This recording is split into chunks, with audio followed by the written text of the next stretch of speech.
All right, what we're gonna take a look at today is lesson 12. So that's all about working with brushes. This is again, like, it's just kind of like cherry on the sundae stuff at this point. We've really got like a lot of the core creative pieces down. Now what we're looking at is really just more like different ways of working with the art that we've already built. So that's what we're gonna be focusing on today. There's a bunch of different ways to work with brushes. So we'll take a look at all the kind of different features and different styles. If you take a look, there's a little screenshot of the start file. I have that all ready to go for you guys. It's already in Chrome. I'm sorry, in Blackboard. If you take a look under the lesson 12 start file, it's just one file, looks just like this. There's a bunch of different pieces, so we're going to kind of work with some of the stuff that's there, add some new things, create some new types of brushes, a little bit more like almost like a pattern style thing that we'll work with. So a couple different chunks of that we'll work with on this today. The other thing we're going to take a look at is the self-portrait. That's the project, the extension that we're going to be doing after we get done with the brushes today. So we'll walk through that afterwards. Obviously, next week we're not going to be meeting because we have spring break. So as far as like looking bigger picture, once we're done with spring break and we come back, we've really only got one lesson left, and then we're going to jump into some projects. So really, we're getting pretty close to the end of all the lesson parts, and it's going to jump in a lot more where you're just going to have a project and some time to work and ask questions, that type of thing. So if you have any questions as we're going today, please let me know. Otherwise, if you're following along, great. If you're just watching along, that's good too. As soon as we're done, I'll have the video posted. There's also a link to the YouTube channel from the last time I did this, which everything's basically the same. So if you wanted to jump ahead of that too, that's always available for you. So what I want to take a look at first is pulling open the start file and just kind of checking to see how it's built. Usually when I open up a file, especially if it's something that I didn't create, the first thing I'm going to do is just take a look at my layers panel and see what's going on there. You can see here, we've got a couple things where we've got this background, this lake, that's a locked layer, so we're not going to be able to click on that, which is good because we're going to be drawing a bunch of stuff on top of it. Same thing with this trees and skyline kind of background area. That's another locked layer. We're actually going to be able to work on this artwork layer, so that's where a lot of the trees and the art is, and then we have a separate layer for this little cabin that appears in the foreground. So that's what we'll be kind of taking a look at. And I just want to make sure I know how this is all built, just so that as I'm working, if something seems like it's a little funky, that I know exactly where all the different pieces of the art are. Now, what I want to take a look at first is, obviously, like, we're going to be working with brushes. So if you take a look, there's a paintbrush tool right here. If you click and hold, underneath it, there's this blob brush tool. It's just kind of different ways of working. With that paintbrush tool, there's a bunch of different ways to actually do the painting. So what I'm going to do is, underneath window, I'm going to pull open the brushes panel. Let me try that again. Where did I lose it?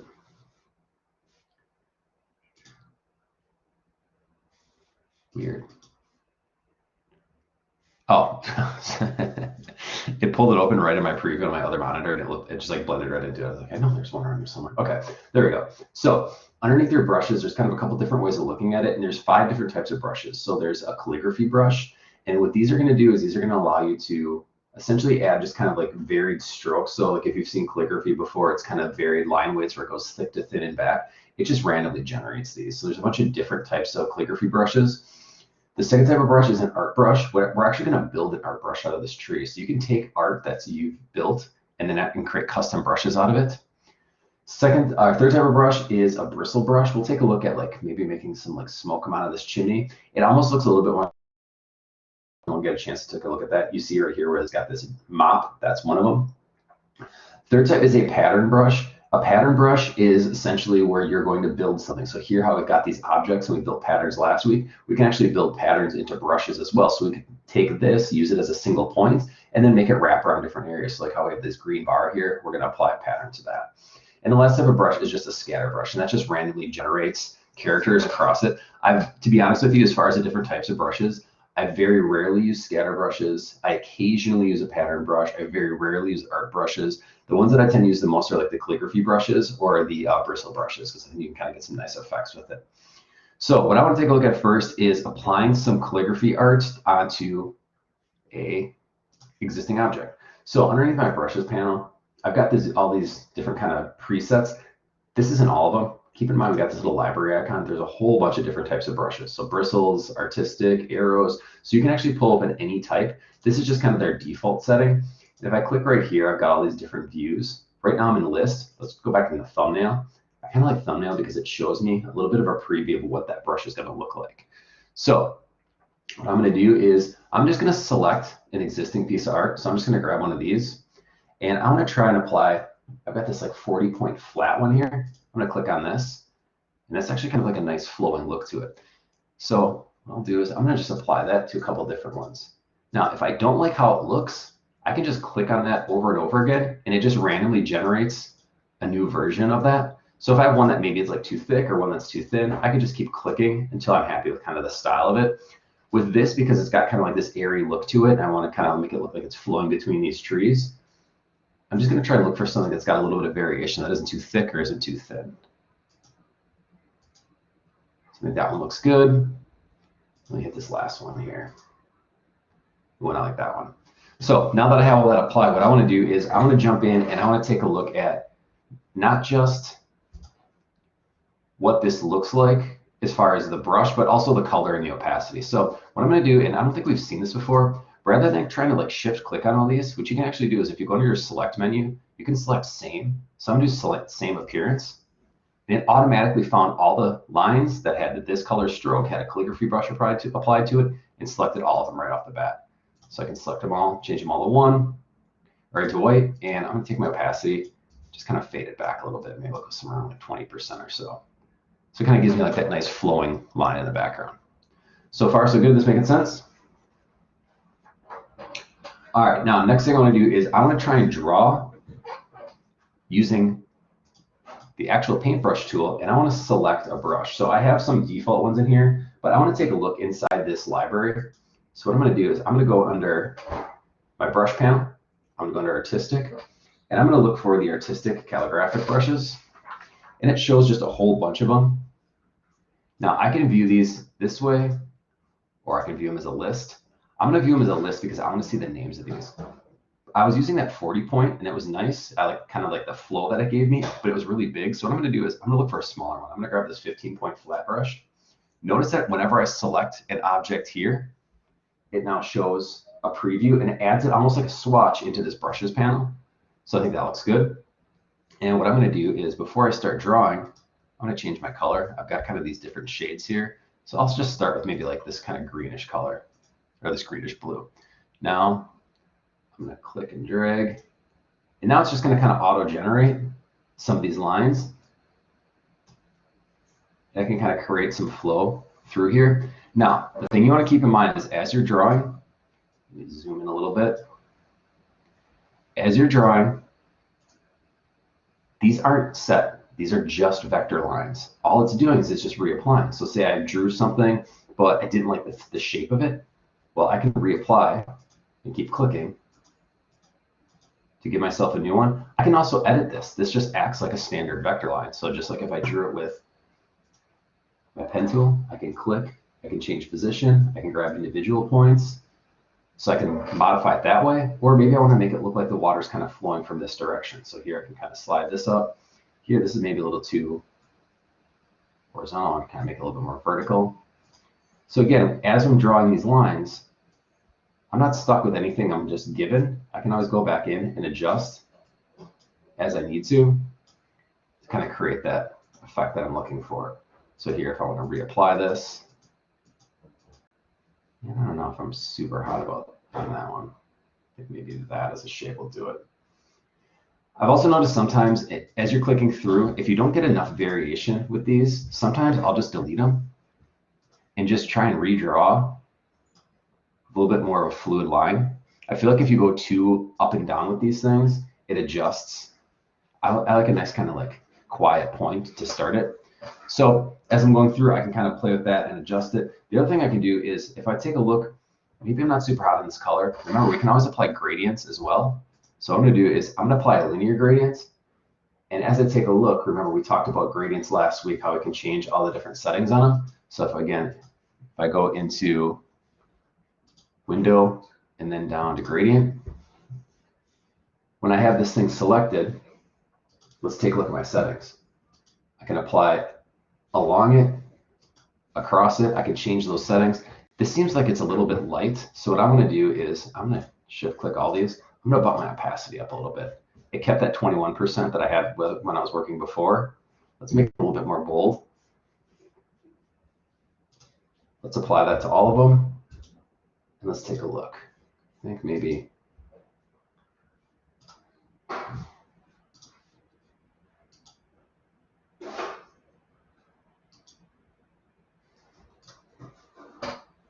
think that's kind of getting me there. And again, once I have these things up and active, I can go in and adjust the gradients, the amounts.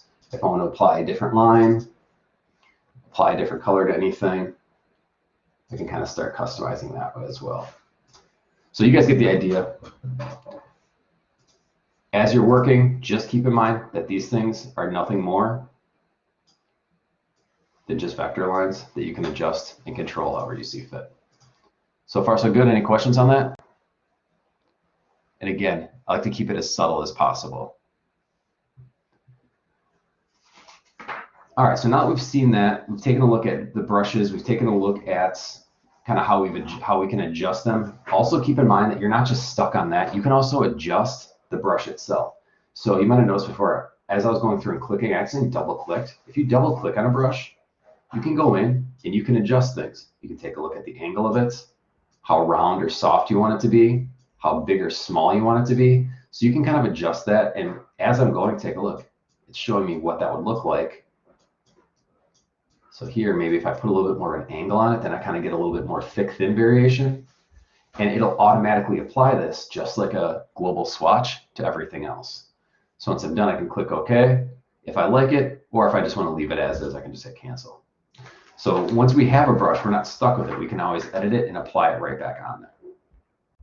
So far, so good. This all making sense? All right, so what I want to take a look at next is playing around with some of these art brushes. So we haven't really done a whole lot with that yet, and I think that's maybe the next thing we could do. Now, there's art brushes are kind of work in two different ways. Let me get zoomed out here so we can see the whole canvas. Now, we got this big purple thing. We're going to actually build an art brush out of this, but before we just apply an art brush, what I want to do is I want to play around with some of the existing ones. So what I'm going to do first is I'm going to go in and I'm going to make sure everything's deselected. I'm going to click away. And then I want to take a look on my brush panel at the library menu. I want to take a look at what my artistic options are. So here I've got artistic. We did the calligraphy ones. If we scroll down a little bit, there's these charcoal pencils. If we pop these open, and again, because we're in thumbnail view, it kind of gives me a little bit of a preview on these things. I can also take a look at the list view if I want to see them by name. So you can see charcoal, pencil, chalk. What I want to do is I want to grab a charcoal brush. And I'm just going to grab the standard charcoal. So if I click on it, now here it is. It appears inside my panel. And again, as I click on these different brushes out of the libraries, it's just going to almost save them as swatches. Now what I want to do is I'm going to kind of like draw with this thing and just kind of see what happens here. Before I do anything, I'm going to reset to black and white so that my stroke is set to black. I'm going to grab my brush tool. And right now my stroke is set to 1 point. So let's see what happens when I start clicking. So I'm going to just kind of click and drag down. And I think that's okay, but maybe I want to go a little bit thicker with this. So let's try 3 point. Let's see what that does. Yeah, I can really see it there. So the idea is that like I'm going to kind of draw some like ferns or some kind of like plant life growing on the edge of it. So again, as you click and drag up to add in those lines, again, it gives me that effect, but I'm not stuck with any of this. Again, these are all just lines. So if I don't like the positioning of something, the angle, the rotation, I can always go in and reset these things. Maybe I want to change the scaling, the sizing, where it pitches to. Maybe I want to grab the curvature of a certain part of the line and add it, subtract it, bend it. So I can control all these just as vector lines. So pretty straightforward. Again, it's the same basic idea. It's just applying a different type of brush to it as we're drawing. Now, I think what works a little bit more kind of interestingly here is by taking existing art and turning that into a brush, and that's what I'm going to take a look at here. So rather than just using the stock library stuff, we can create our own brushes, and that's what we're going to do. So what I'm going to do is I'm going to select this tree artwork, and it's all grouped together. And what I want to do is from my brushes panel, I want to actually build a new brush. So if you take a look, here's my brushes panel, and on the bottom here, it says I've got this new brush option. So I'm going to hit this, and it's going to ask me, okay, well, what kind of brush do I want to make? Because this is existing art, I know I want to make it into an art brush. So I'll click OK. I can give this thing a name. I'll call this tree. And now what I can do is I can start taking a look at all these different options that I have for this. And there's a couple things that I do want to change. Right now, as I scale this, I can make this stretch between guides. Now, What I want to do is I don't want this thing to get all skewed and disproportionate, right? I don't want this to be like one big, long, weird looking tree. If I'm going to stretch anything, I just want to stretch at between the top and the bottom of the actual trunk. So what I can do is if I turn the start point down, now the top part of my tree isn't going to get scaled out. It's just this bottom part that's going to stretch so that this top part will sit automatically towards the top of whatever line that it's applied to, and then it'll just stretch out in this area. I'm going to leave my width to fixed. I think that looks good. I can click OK. And now here it is. It shows up. So if I select an object and I apply this to it, there we go. Now it just automatically takes any line that I have and applies this to it. So say that I was going to do this to any of my other objects. So like say I wanted to see a top to this tree. I just want the whole thing.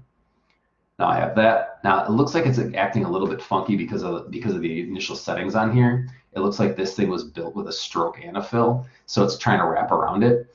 But I know if I just build myself a straight generic line, there it is, just a straight line. I can hit my brush. It didn't know where to start, so that's no big deal. I can just rotate this back.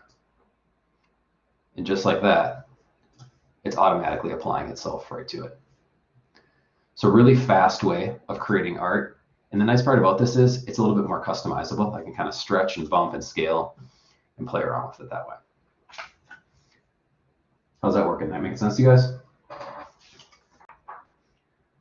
All right, so now that we've seen art brushes, we've seen calligraphy brushes, we've seen this kind of like textured pattern brush, or this art brush, what I want to take a look at is this kind of mop or bristle brush now. So we've got this house, and what I want to do is I want to try and make some smoke come out of it. So just like before, I'm going to click away to deselect everything. And I want to take a look at my bristle brushes. So I'm going to again hit here. I've got a whole set of bristle brushes inside this library. And here it's going to show me like a little preview of what it looks like as I go through. So it looks like this 6-point mop brush is already on there. Let's look for a flat fan brush.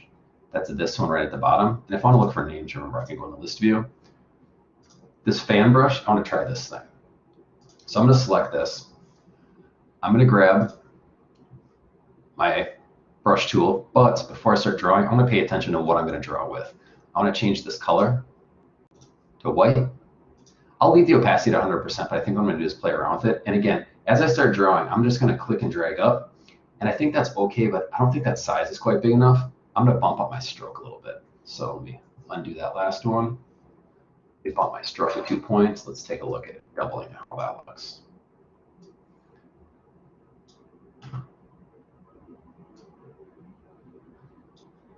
And if I'm not happy with any of it, remember, it's all adjustable stuff here.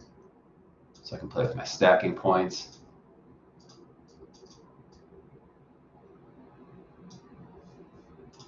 And then it might be a little bit strong. So now I can take it, and I can even grab these individually and make some stronger or less strong with opacity.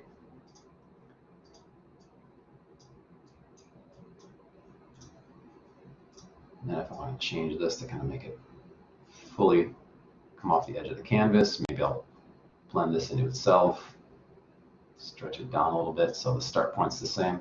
So again, once I draw that initial brush, then I can come back in and kind of start playing around with all the settings. So working on these bristle brushes, again, same concept, just applying a different style to it. And then if I wanted to go any bigger or any smaller with it, I can still adjust that by going with up or down on my brush size. Or if I'm not happy with it, I can just delete it altogether. So next thing I want to take a look at is working with some pattern brushes. And I'm going to zoom into my house a little bit here. This thing's got a bunch of lines that are built, but it doesn't look like a whole lot's actually done with it. So let's take a look at applying a couple different things here. What I want to take a look at first is with this area, I've got a bunch of different lines here. So, and this is all one big group.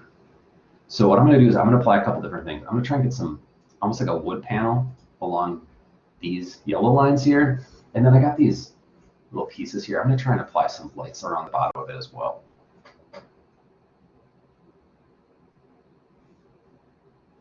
So what I'm going to do first is for my brush library, I'm going to click on here. And I've got all these different styles. What I want to be looking for are my pattern brushes.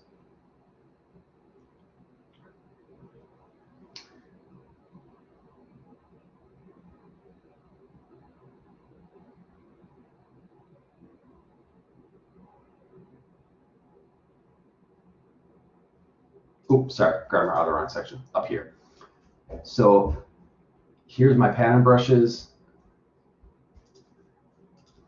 Make sure that they're visible. And under here, I'm gonna look for borders. And I've got a couple different ones. What I wanna look for are the border frames. There we go. So if you take a look, this looks like this is probably gonna work pretty well here. I've got this mahogany one. So what I'm gonna do is I'm just gonna click on it so I can add it. And now that I can view everything in there, I'm good. So now that it's added in here, what I wanna do is I wanna apply this across all these different pieces here. So when I close this, if I double click on it, it actually brings open a brush editor for me. So if I need to adjust curves or straight parts, this is kind of good to keep in mind because we're going to want to build one. And we can see that straight lines, inside corners, outside corners, they're all affected by this. So I can kind of control that. But what I want to do is I'm going to select this and double click to go inside the group. This is all group too. So if I click on this, just like that, it applies that across all of them. Now, if this wasn't grouped, remember we have that select same appearance, and that would have taken care of it as well.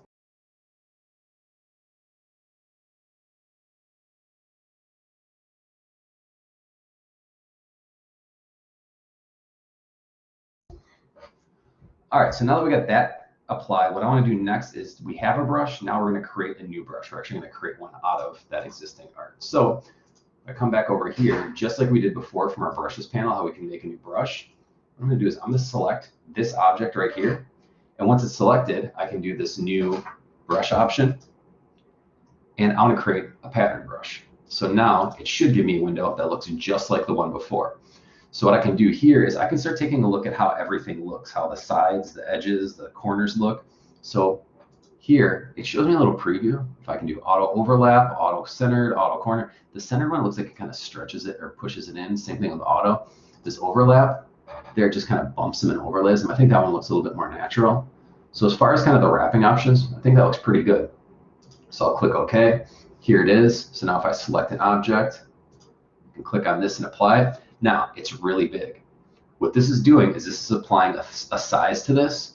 So once I have that size on there, keep in mind that these are brushes, and the brushes are always going to be controlled by the strokes.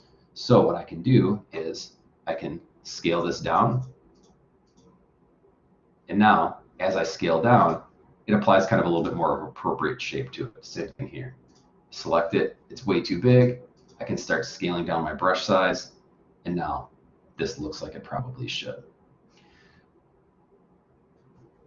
So far, so good. This making sense? All right, last thing I want to take a look at is the blob brush tool. This is something that honestly I basically never use, but I want to show you how it works in the event that you guys get to that. So let me first arrange and bring this to the front because I want to see all the pieces in front of everything else.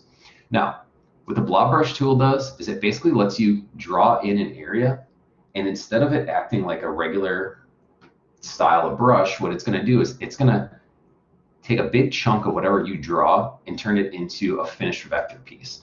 So I'm going to grab this flower color.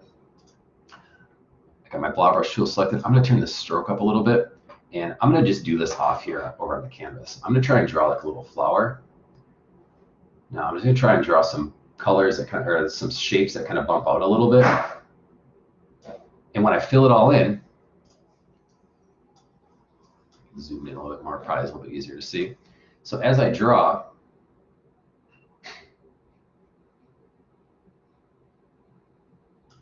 it automatically cleans up that line. So this one looks more like a Smurf than anything. This one I think looks a little bit closer. So now what it does is it takes anything that's inside that shape, it connects it all, and then it just automatically kind of cleans up and rounds off those edges. I don't do a whole ton with this thing, but what I do want to do is I'm going to punch a little circle. So I'm going to grab this eraser tool here, and this is maybe a little bit too big. Double click on my eraser tool. My size is bigger. I'm going to dump it down maybe about 6 point. I'm just going to punch a little hole out of the middle of this thing. So now, take a look. It's actually really close to how these other pieces were built here. If I want, I can kind of scale it down, and apply it on, and I can kind of copy and paste that thing as I go. So if I wanted to add in a few more shapes, again, I'm just doing an option click. I'm working off a Mac. So if I wanted to make duplicates and kind of scatter it around. But again, that's the blob brush. Pretty simple, pretty straightforward. I generally don't use it very often. But you guys can see pretty quickly we went from like a pretty rough looking illustration to a really nice finished looking one with a couple simple tools. So big idea behind this, big takeaway is really as you're working that those brush tools are just going to give you a lot more options, a lot more flexibility in your illustration as you're going forward to just kind of get a little bit more style to it. So that is it for this lesson. When you're done with this thing, if you want to stop and save this as a PDF, you can save it on your desktop, send me a copy of it. And I'll make sure the PDF formats. And again, as you're saving things, make sure you're sending it over with your name and a descriptor just so I know whose is what. That looks good, and I'm good to go on there. And what I want to take a look at next, if there are any questions, is the extension project for self-portrait. Anything jumping out to you guys before we wrap this one up? Anything you want to see again or any questions you have? And I think the biggest thing that people get hung on is like they'll click on something or they'll forget to deselect. Just make sure whenever you're done with an operation, you just deselect and move forward before you move forward. All right, so let's jump into the extension project now. Pull this up on a big screen. All right, so what you're gonna be doing for this is you're gonna be creating a self-portrait. So how we've got the brush tools, how we used some of the gradient stuff last week. This is kind of like a cool culmination of the last 2 weeks worth of lessons into something that it feels like it's a little bit more cohesive to kind of put this all together in something that you can kind of really see an application for.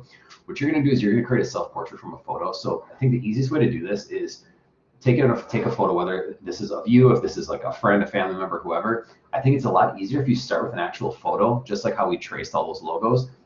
It gives you a background and it gives you a place to trace kind of major elements, outline the head, outline key features like nose, mouth, ears, that type of thing. And then what it allows you to do is if you take a look at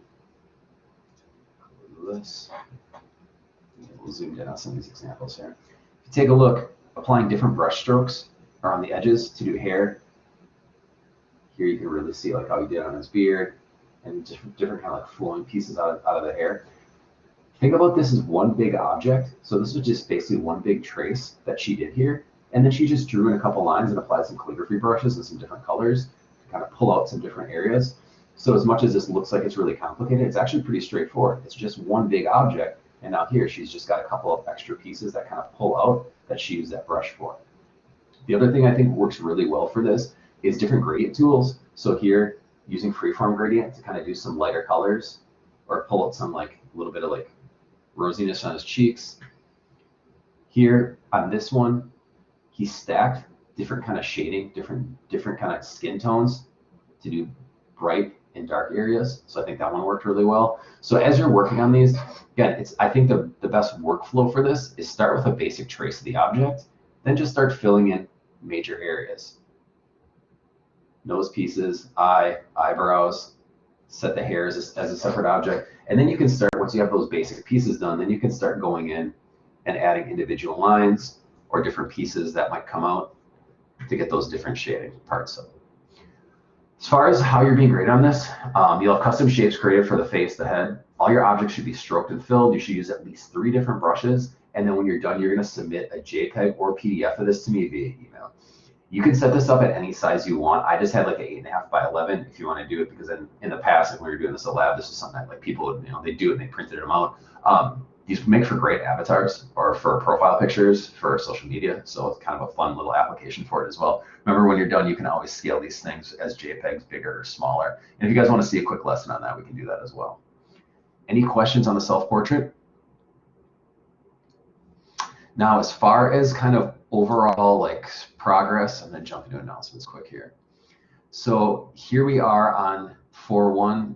We're all wrapped up with this. I'll have the video posted shortly. Next week, there's no class. So that following week when we come back, we're going to do lesson 13, which is just kind of working with different effects. And then after we're done with lesson 13, we're going to jump into working with creating some of those projects. We're going to skip the last 3 lessons in the book because honestly, they're just, at this point, it's going to be, I think, more helpful for you guys to just build some projects. They're also very like specific to like sharing projects or working with other people, like some of the sharing tools in Creative Cloud. Not stuff that I want to spend a ton of time on here when we can actually be building things. So we're going to start by building an icon set. We're going to do an infographic. We're going to do a performance poster. So we got a couple of fun ones coming up after we get back from break. If you have anything missing, double check Grade Center. Make sure you get that stuff all taken care of. You're going to get like an extra week for spring break. Now is a great time to play catch up if you need to. And then the other thing is, you guys probably, if you haven't checked, you can check in self-service now for fall classes. Summer classes are posted, so what we're offering is up and ready for you guys to take a look at there. And then for fall, 3 out of the 4 graphic design teachers are going to be kind of doing a choose your own method delivery. So if you do want to come into the classroom, it sounds like our cap is going to be around 13 people per room. Usually the classes are capped at like 20 to 24, depending on kind of the delivery mode. So what I'm going to do, I believe Joel and Craig are also going to do this, we're going to open up our classes. So if you do want to come in person, we'll be there. We'll have like social distancing stuff set up and all the safety measures in place for you guys.